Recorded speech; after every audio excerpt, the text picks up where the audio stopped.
आणि धम्माला आता त्यांनी त्यांच्या घरामध्ये घेतलेला आहे. आपण धम्माला घेऊन आलो त्यांच्या घरात आणलेला आहे. नेमकं धम्म काय, कशासाठी धम्माला आपण घेऊन आलो? धम्म म्हणजे आदर्श जीवन जगण्याचा मार्ग. जो जो व्यक्ती या मार्गावर जाईल त्या व्यक्तीचा कल्याण होईल. कारण पूर्वीच्या काळी आम्हाला कोणती तरी शक्ती आमचा कल्याण करेल, ती शक्तीवरच आम्हाला विश्वास ठेवायचा आणि म्हणून आपण रात्रंदिवस त्या शक्तीचा उपास करत होतो, तापास करत होतो. त्या शक्तीला कोणी देव म्हणायचे, कोणी देवी म्हणायची, कोणी एखादा बाबा म्हणायचा आणि ह्या बाबा आमचा कल्याण करेल अशी आमची भावना आमच्या मनात रुजवली होती आणि पिढी जात आम्ही त्याच भावनेत रुजल्या गेल्यामुळे कधीतरी तो देव, ती शक्ती पुढे येईल आणि आमचा कल्याण करेल. परंतु आम्ही सातत्याने त्या देवीची पूजा अर्चना करत गेलो. कोणताही देव कधी आम्हाला कोणत्याही प्रसंगी पावला नाही. कधी आमच्या जीवनातला जे काही चढ उतार त्यांनी कधीच बघितलं नाही. कधीच आमच्या चुलीपर्यंत येऊन पोहोचला नाही. कधी आमच्या अंगावर असलेले कपडे त्यांनी बघितले नाही. जेवढे मळकट राहतील, जेवढे गंदगी राहतील, जेवढे दुर्गंधी राहतील, जेवढे उपाशी राहतील, तेवढे तो देव आमच्याकडे चांगल्या नजरेने बघत होता आणि जास्तीत जास्त त्या दरदरीत कसे जातील हीच भावना ठेवणारा तो देव. पण आम्हाला माहीतच नव्हता की हा देव असा करतो म्हणून. या देवाला हटवण्यासाठी आमच्याकडे आपल्यासारखाच बुद्धिजीवी जन्माला आला. त्या बुद्धीला विकसित केली, बुद्धांची वंदना घेतली. बुद्धांची वंदना म्हणजे बुद्धीची वंदना. त्या बुद्धीला आपण एवढं विकसित करू, एवढं विकसित करू की आपल्या बुद्धीमुळे आपला कल्याण होईल आणि आपल्या मित्रमंडळीचा कल्याण होईल, आपल्या कुटुंबाचा कल्याण होईल, आपल्या समाजाचा कल्याण होईल, आपल्या देशाचा कल्याण होईल. अशी बुद्धी तुम्ही विकसित करा. त्या बुद्धीला गौरवान्वित करा. ती बुद्धी आपल्याला आणि त्या बुद्धीचा आपण नेहमी वावाकी करण्यासाठी आपण या ठिकाणी बुद्धीचा वावाकी करणारे मार्ग शोधले. हे मार्ग आपल्याला माहित नव्हते, परंतु एक महामानव जन्माला आला आणि त्यांनी शोध घेतला. आणि या देशांमध्ये जी काही विषमता निर्माण केलेली आहे ती कोणी केली? ही मानव निर्मित आहे. त्या मानवाने आपली पोट भरण्यासाठी, आपली स्वतःची मिरवण्यासाठी त्यांनी सर्व गोष्टी घडवलेला आहे. तो मिरवणारा कोण आहे ते मिरवणाऱ्याचा शोध घेणं गरजेचं आहे. या देशांमध्ये एक रोग लावला, त्या रोगाचं नाव आहे जात. त्या माणसाला जातीत वाटून टाकलं आणि जातीत वाटल्यामुळे जातीची कामं दिल्या गेली आणि जातीतल्या माणसाने समजायचं की तुमचा कल्याण कोणीतरी शक्ती येईल तुमचा कल्याण करेल. मग आता पाहता भारतामध्ये कितीतरी देऊळ आहे, कितीतरी देऊळ आहे. त्याची सर्वे आला की भारतातील देवळाची संख्या 5 लाखांच्या वर आहे आणि या देवळाचं उत्पन्न भारत सरकारचा जो बजेट असतो त्या बजेटच्या 2.5 पटीने तो सरकार तो देवळांचा उत्पन्न आहे. म्हणजे तो देव कोणाला काही देत नाही. त्या देवाची एवढी मानसिकतेने गुलामी बनवून टाकली आणि मानसिक गुलाम माणूस आता आपण बघतच आहोत. अशोक खरातचं प्रकरण म्हणजे मानसिक गुलामीत असलेली माणसं किती शिकलेला असेल पण डोकं नसेल तर काही कामाचं नाही. शिक्षणाची प्रक्रिया त्यांनी नवीनच तयार केलेली आहे. तुम्ही शाळेत जा, शाळेत गेल्यानंतर शिक्षण तुम्हाला मिळेल, परंतु तुमचे पास होण्याचा क्रायटेरिया निर्माण केला. पास होण्यासाठी त्यांनी 100 मार्काचा पेपर आहे, परंतु 35 मार्कांनी पास होता. आज आमची पोरं जे शिकत आहे पहिली वर्गी पासून तर 10व्या वर्गापर्यंत आणि त्या पोरांना पास होण्यासाठी कमीत कमी 35 मार्काची गरज आहे. 35 मार्क मिळाले आणि तो पोरगा पास होतो एवढ्याने त्यांचं संपते का? नाही. त्या 35 मध्ये 20 मार्क शाळेने ठेवलेले आपल्या जवळ. त्या पोराला 20 मार्क दिल्या जातात. 20 मार्क दिल्यात फक्त पोराला 15 मार्क कमवायचे असतात आणि 15 मार्कासाठी रिकामी जागा 5 मार्काची. 5 मार्काचा जोड्या लावा आणि 5 मार्काचं एका वाक्यात शब्दाचे उत्तर एका शब्दात.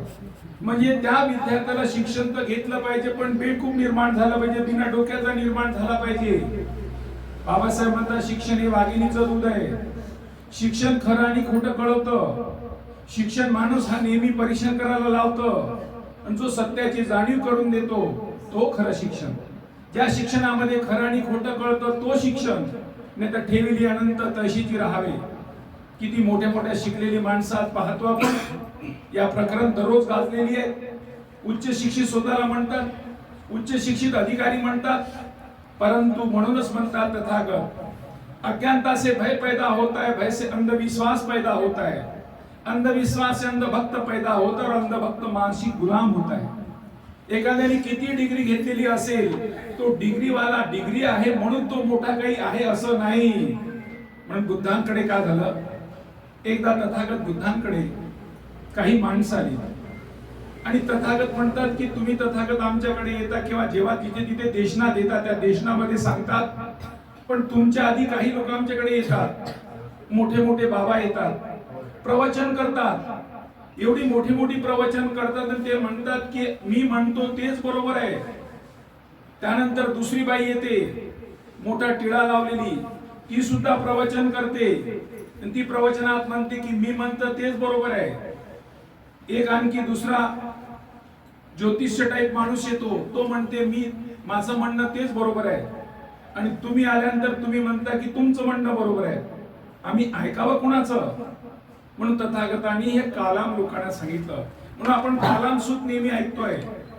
कालाम सूत्रांमध्ये म्हटलेलं आहे तथागतांनी, तो किती शिकलेला असेल, किती मोठा असेल, किती डिग्री असेल, किती दिसायला सुंदर असेल, किती चांगली त्याची वाणी असेल, तरी परंतु त्यावर तुम्ही विश्वास ठेवू नका. कारण जोपर्यंत तर्कसंगत बुद्धिसंगत तुम्हाला ग्वाही देत नाही, तुम्हाला वाटत नाही हा बोलणारा खरा बोलतोय, याच्या बोलण्यामध्ये तथ्य आहे. एका महाराजांनी सांगितलं की माणसाच्या चेहऱ्यावर जनावराचा जर चेहरा लावला, तो देव होऊन जातो, त्याला पूजत बसा. पूजतच आहे. कधी चिकित्सा केल्या जात नाही. माणसाच्या डोक्यावर प्राण्याचं डोकं लागेल का? कारण माणसाचा रक्त गटवेडा, माणसाची साऱ्याच गोष्टी वेगळी, त्याचा सर्व वेगळा. एका माणसाचं रक्त दुसऱ्या माणसाला लागत नाही, तर प्राण्याचं माणसावर डोकं लागेल का? तरी परंतु मानसिक गुलामी. काल आपण बघितलं असेल, 2 दिवसापूर्वी एक जयंती झाली. जयंती अशी झाली की त्या माणसाचा चेहरा पाहत नाही, माणसाला शेपूट असतो, माणूस मोठा असतो आणि कधी जन्मला त्याचे काही माहित नाही, तरी परंतु शिकलेली माणसं आज विज्ञान युगांमध्ये, ज्या युगांमध्ये आपण म्हणतो की एवढी प्रगल्भतेची जगाला आपण कवटीत आणू शकतो एवढी शक्ती तुमच्यामध्ये आहे, तरी परंतु भारतामध्ये नागपूरमध्ये मोठी मोठी प्रोग्राम झाली, मोठी मोठी माणसं त्या रांगेत होती. हे कशाचं प्रतीक आहे? हे कशामुळे आहे? बाबा तू शिकलेला असून तू असं का करतोय? हे सर्व मानसिक गुलामाचे काम आहे. म्हणून बुद्धाला आपण का मानतो? 5 इंद्रियाबद्दल सारेच बोलतात, बुद्धाने 6व्या इंद्रियावर बोललं, कारण सर्व काही करणारा तुमचा मनच आहे. म्हणून धम्मपदांमध्ये म्हणतात मनोसेटा मनोमय आहे, सर्व मनाचीच करामत आहे. ते मनाला काबूत ठेवायचं असेल तर धम्माच्या मार्गाने येणं गरजेचं आहे. धम्मा हा सातत्याने सांगतो की तुमचा कल्याण तुम्हालाच करायचं आहे, तुमचा कल्याण कोणीच करणार नाही. तुम्ही म्हणू नका मी स्त्री आहे, मी पुरुष आहे, मी लंगडा आहे, खुला आहे, काळा आहे, गोरा आहे, मला काहीच करता येत नाही. आजच्या युगामध्ये, आज जीवन जगणाऱ्या युगांमध्ये एवढी मोठी संधी आपल्याकडे प्राप्त झालेली आहे. आता कोणालाच काही बोलण्याची संधी नाही, कारण आपण सर्व काही होऊ शकतो. आज नागपूर शहरांमध्ये, नागपूर महानगरपालिकांमध्ये सर्व महिलाच महापौर आहेत, उपमहापौर आहेत, मोठ्या कमिशनर आहेत. कशा जाऊन बसल्या? म्हणजे महिला पूर्वीच्या किती ज्या पल्लूमध्ये होत्या ते तिथे जाऊन बसल्या. कोणत्या शक्तीने मदत केली? आज कोणत्या देवळांमध्ये बघा, एकही पुजारी होऊ शकत नाही, परंतु ज्यांनी शक्ती दिली, ज्यांनी बुद्धीचा विकास करण्याचा मार्ग दिला, त्या मार्गामुळे तुम्ही तिथे जाऊन बसू शकता. आणि बसले आहात, हे कोणत्याही देवानी धर्मानी कर्मानी कोणी तुम्हाला दिलं नाही. म्हणजे तुमच्या बुद्धीचा विकास झाला तर तुमच्या बुद्धीच्या मार्गावर जाऊन तुम्ही ते पद हासिल करू शकता. म्हणून तुमच्या बुद्धीचा विकास होणं गरजेचं आहे. म्हणून सर्वांची नैतिक जबाबदारी आहे. कोण काय करतो मला घेणं देणं नाही, माझ्यात बदल झाला पाहिजे, मी माझ्या बुद्धीचा विकास केला पाहिजे. तुमच्या बुद्धीचा विकास कोणीच करणार नाही. एकदा काय झालं, एक विद्यार्थी सरांकडे आला आणि सरांना म्हणतो, सर मी खूप दिवसापासून खाली पिली आहे, मला काहीतरी काम द्या. सर म्हणाले त्यांना, तू कोणतं काम करशील रे?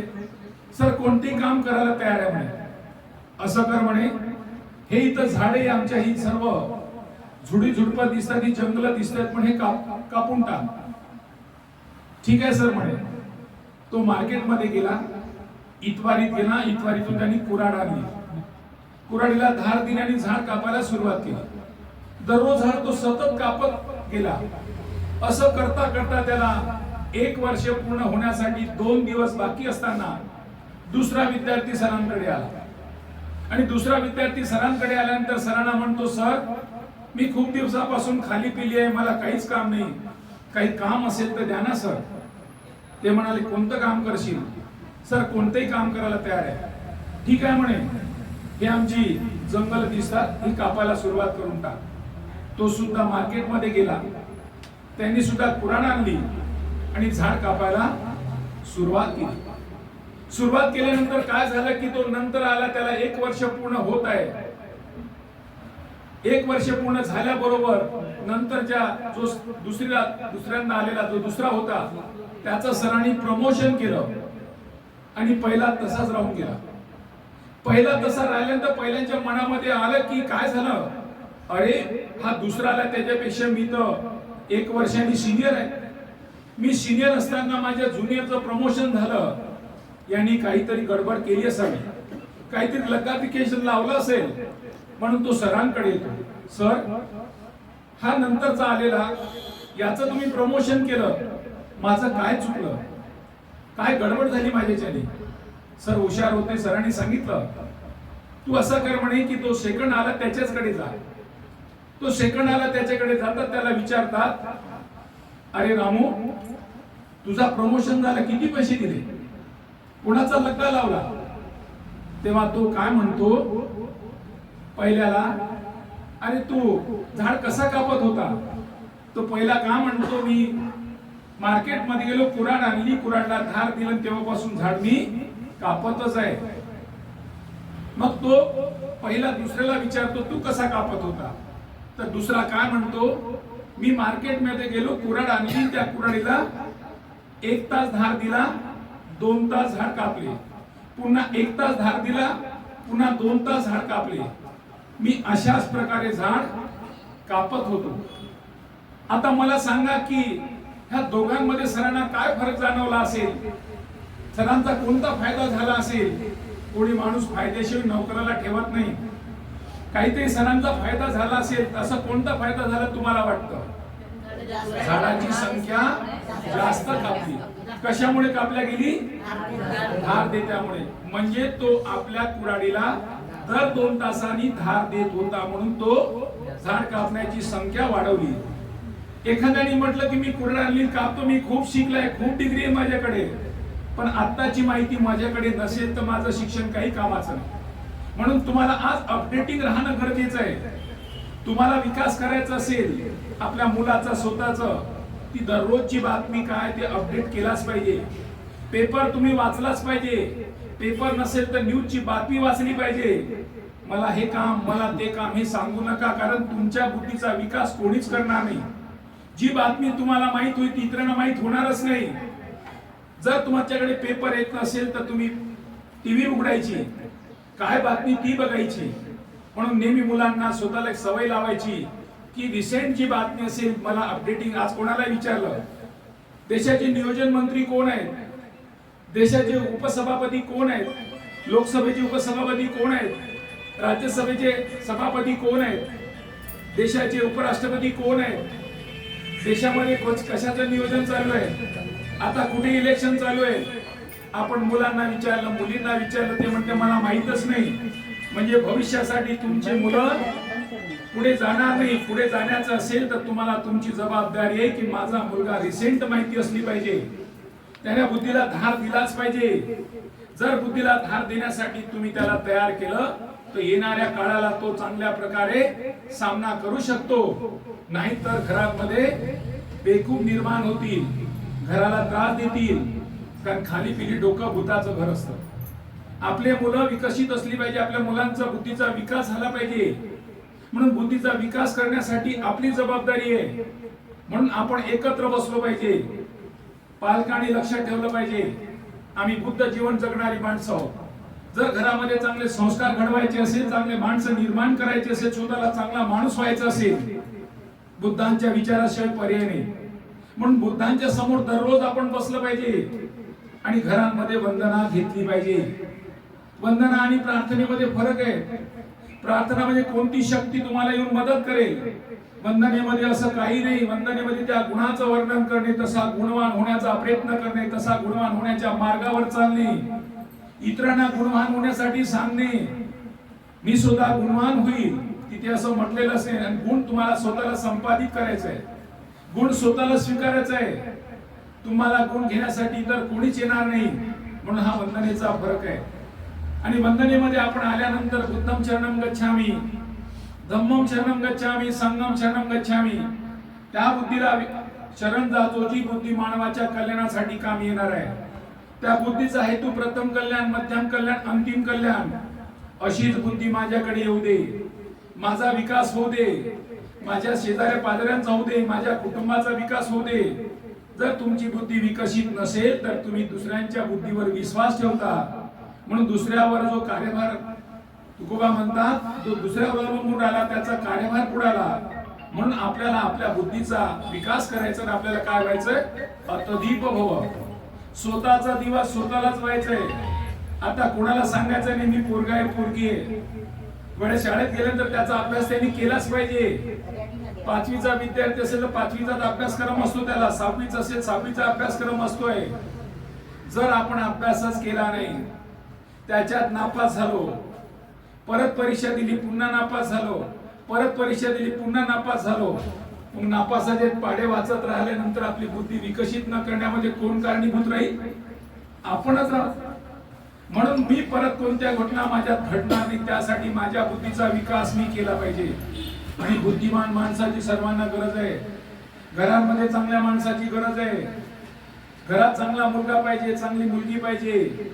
ती बुद्धिमान असेल, आपल्या बुद्धी सर्वांच्या कल्याणासाठी काम करत असेल, तोच मुलगा दुसऱ्यांना जावई चालतो. तीच मुलगी दुसऱ्याला सून चालते. मग सून चांगली निर्माण करायची असेल तर घरातून निर्माण करावं लागेल. जावई चांगला निर्माण करत घरातून करावं लागेल. हे करण्यासाठी कोणत्याही बाजारामध्ये, कोणत्याही मार्केटमध्ये कोणती वस्तू मिळणार नाही. ती संस्कार वस्तू आपल्या घरात मिळेल. म्हणजे बुद्ध होणे म्हणजे संस्कारित होणे, बुद्ध होणे म्हणजे नीतिमान होणे, बुद्ध होणे म्हणजे शीलवान होणे. आपल्याला हा ठप्पा लावलेला आहे, हा शिक्का लावलेला आहे. म्हणून हा शिक्के असलेली माणसं आपण आहोत. आपल्याकडे सारे लोक वेगळ्या नजरेने का पाहतात? तो बुद्ध माणूस आहे. आज जगांमध्ये युद्ध चालू आहे. युद्ध चालू असताना बुद्धांची आठवण केल्या जातं. बुद्ध ही काही एखाद्या व्यक्तीचं नाव नाही. बुद्धी मिळालेली उपाधी आहे, पदवी आहे. ती पदवी कोणालाही म्हणतात. सिद्धार्थ शुद्धोधन गौतमाने सांगितलं, ही पदवी कोणालाही मिळू शकते. ही माझी मोनोपल्ली नाही, पण त्याला त्या त्या मार्गाने जावं लागेल. बाबासाहेबांनी सांगितलं, तुम्हाला कल्याणी व्हायचं, तुम्हाला त्या त्या मार्गाने जावं लागेल. जो जो माणूस त्या मार्गावर जाईल त्याचा कल्याण होईल.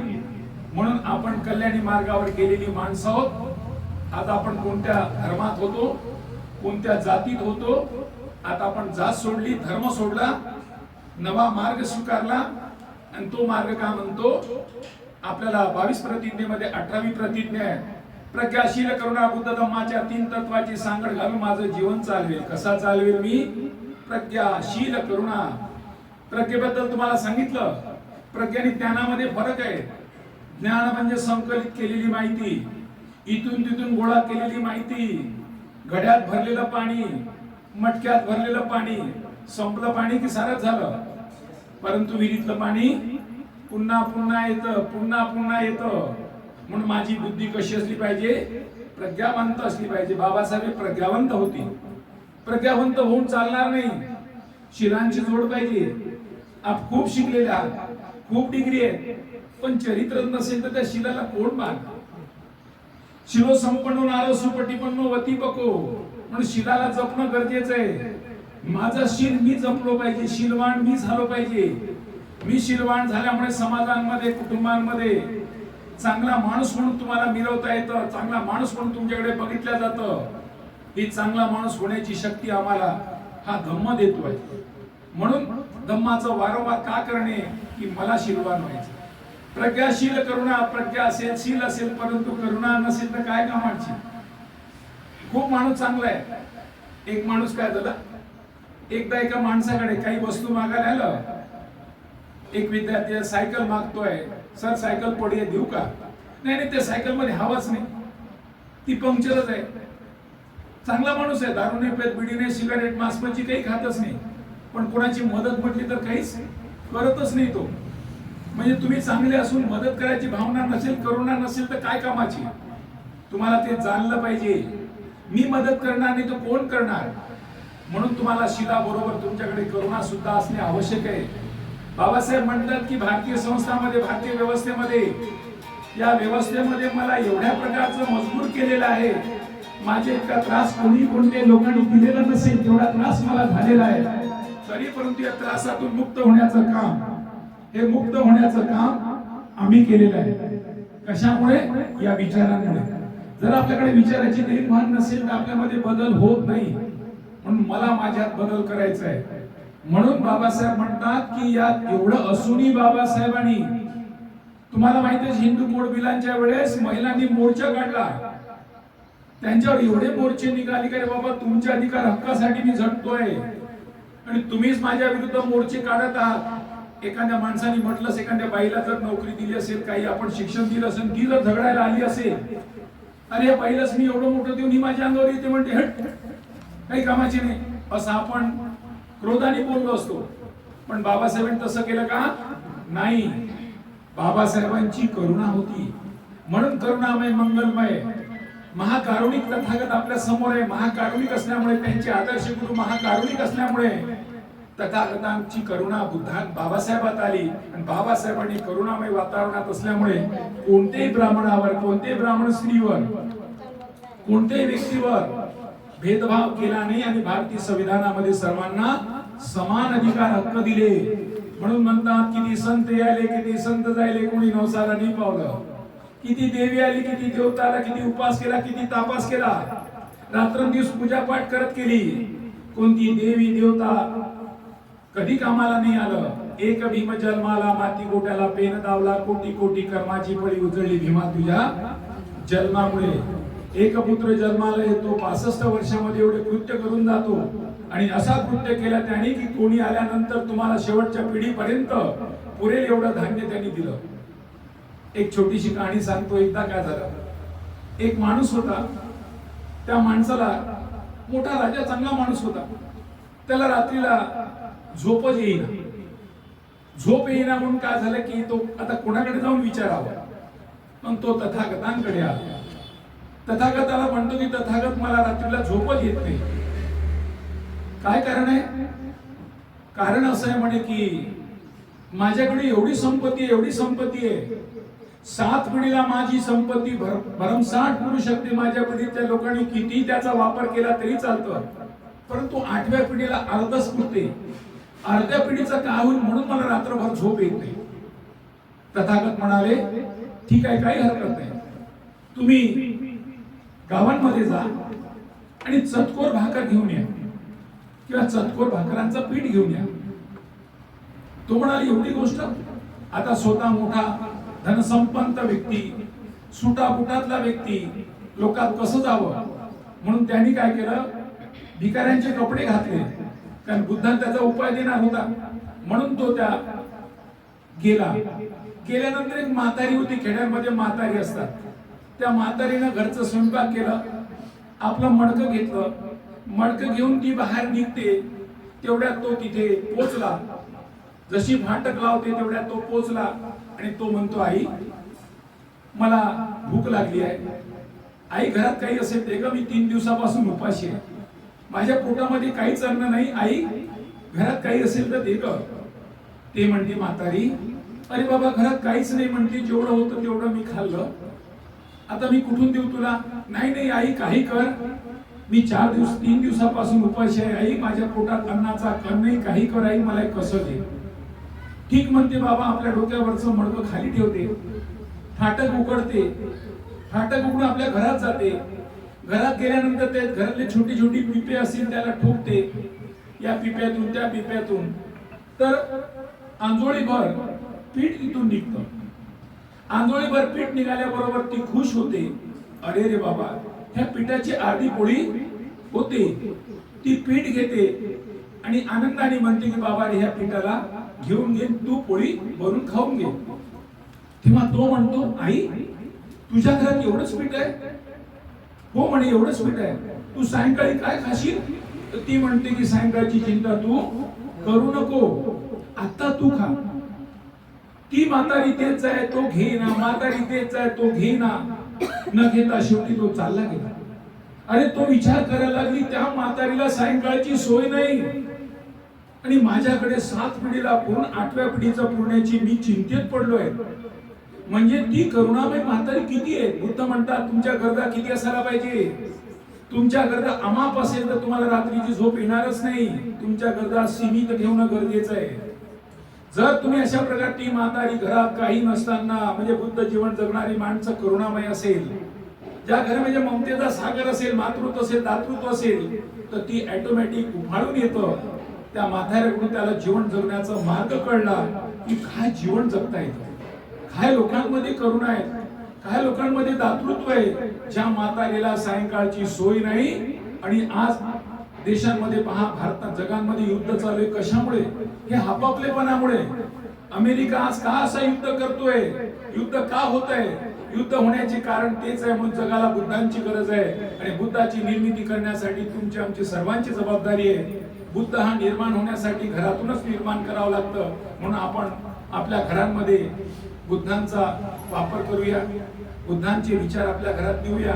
बुद्धांचा वापर विचार करायचा असेल, तुम्हाला कुठे जायची गरज नाही. दररोज घरात वंदना झाली पाहिजे, ही काळजी घ्या. काही करून तुम्ही घरात वंदना झाली पाहिजे. घरातल्या महिलेनी तेवढं करावं. बुद्धांकडे बसावं. बुद्धांकडे सकाळी सायंकाळी बसा.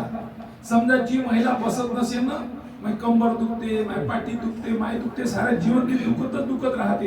कारण बुद्ध हा निसर्ग आहे. बुद्ध हा भरभराटीनं देतोय. बुद्ध हा राजांचा पोरग. बघताना, पाहताना, चालताना वाटलं की बुद्धासारखं जीवन असावं. पदोपदी पावली बुद्धांचं त्रिपिटक साहित्य वाचल्यानंतर कळतं की बुद्ध सारखा. आणि आपल्याला बुद्ध मिळतोय, आपल्या समोर मिळतोय. सामूहिकरित्या कुटुंबातल्या लोकांनी सकाळी सायंकाळी बसायचं, घरात वंदना करायची आणि वंदना झालीच पाहिजे, ही काळजी सर्वांनी घ्यायची. कारण वंदनेमुळे आपल्या घरामध्ये खूप मोठा परिवर्तन होतो, बदल होतोय. हीच वंदना जर तुमच्या घरात चालू असेल आणि आम्ही तुमच्या घरी आलो, आम्हाला वंदना दिसली, आम्हाला वाटतं आपणही वंदना करावं. घरात नवरा बायको असेल तरी वंदना करावं. एकटा नवरा असेल तर त्यांनी वंदना करावं. एकटी महिला असेल तरी वंदना करावं. जेवढी सामूहिक वंदना कराल तेवढं चांगलं होईल. कारण आपल्याला ज्योत से ज्योत लगाते लो, प्रेम की गंगा बहाते चलो. धम्म आपल्याला कुटुंबात निर्माण करायचे, धम्माचे माणसं निर्माण करायचे. म्हणून सर्वांची जबाबदारी आहे. आणि बुद्धाचा धम्म हा कृतीचा आहे, आचरणाचा आहे. बोले तैसा चाले त्याची वंदावी पाऊले. अशा प्रकारे आपण या धम्माला आज वसंत मेश्रामच्या घरी घेऊन आलो. आपला हेतू तेच आहे की त्यांचा आपला परिचय व्हावा. जोपर्यंत झुटा पैसा रुटाबाई समय समय पर काम आहे. आमच्या भावाच्या संकट कधी येतील, कोणते येतील आम्हाला काय माहित. म्हणून आमची त्याची ओळख होत राहावी. त्याच्या कुटुंबातली आमची ओळख व्हावी, आमच्या कुटुंबातली त्यांची ओळख व्हावी. म्हणून मी आपल्या वसंतजी मेश्राम यांच्या कुटुंबाला विनंती करतो की आमचा हेतू आहे की तुमच्या कुटुंबाचा परिचय आमच्याशी व्हावा.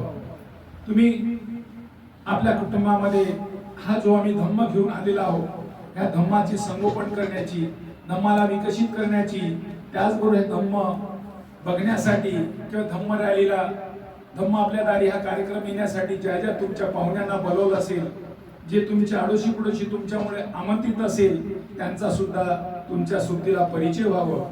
म्हणून मी मेश्रामजी यांना विनंती करतो त्याच्या कुटुंबियांनी आपला परिचय द्या.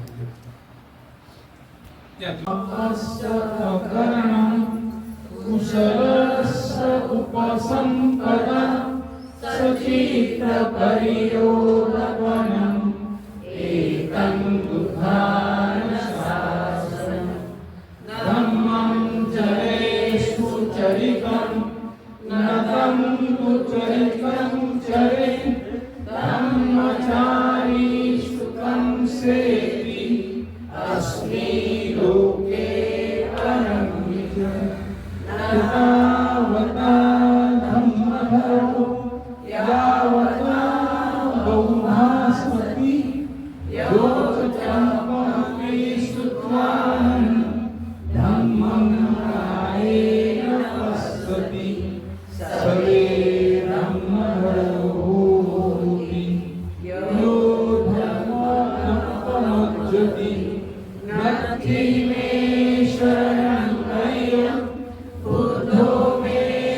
शरणं वरम् एतेन सत्यवचनेन होतु मे जयमङ्गलम् नत्ति मे शरणं नय्यं धम्मो मे शरणं वरम् एतेन सत्यवचनेन होतु मे जयमङ्गलम् नत्ति मे शरणं अय्यं संगो मे शरणं वरम् एतेन सत्यवचनेन होतु मे जयमङ्गलम्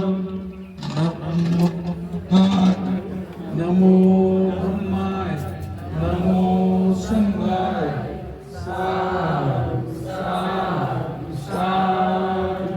करणं कुशल सुख संपदा सचित परियोदपनम एतन बुद्धं शासन सर्व प्रकारचे पाप न करणे पुण्य म्हणजे कुशल संचय करणे स्वतःच्या चित्त शुद्ध करणे हेच बुद्धांचे शासन आहे धम्मचरे सुचरितम नतम दुचरितम चरे धम्मचारी सुखम सेती अस्मि लोके परमिचर सुचरित धम्माचे आचरण करणे चांगल्या प्रकारे धम्माचे आचरण करणे दुराचरण करू नये धम्मचारी म्हणजे जो धम्माचे आचरण करणारा या लोकात परलोकातही सुखाणी राहतो न तावता धम्मदरो यावता बहुभासती योज अंकंपी सुत्वानं धम्म कायेन पश्यति सवे धम्मधरो होती यो धम्म नप्प मज्जती अधिक बोलता येते पण कोणी धम्मधर होत नाही मात्र थोडे ऐकून धम्माचं अनुसरण करणे आचरण करणे जो धम्माचा हिंसानी करत नाही तोच खरा धम्मधर आहे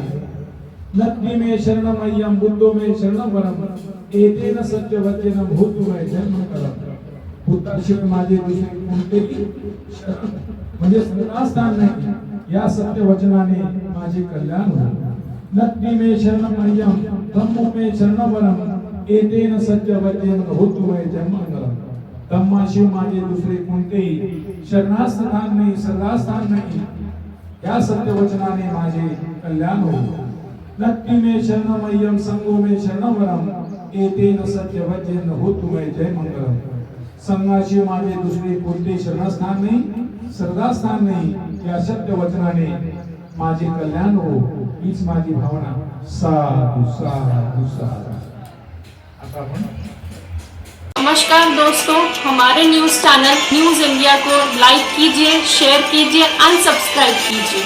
हम मिलेंगे फिर। धन्यवाद।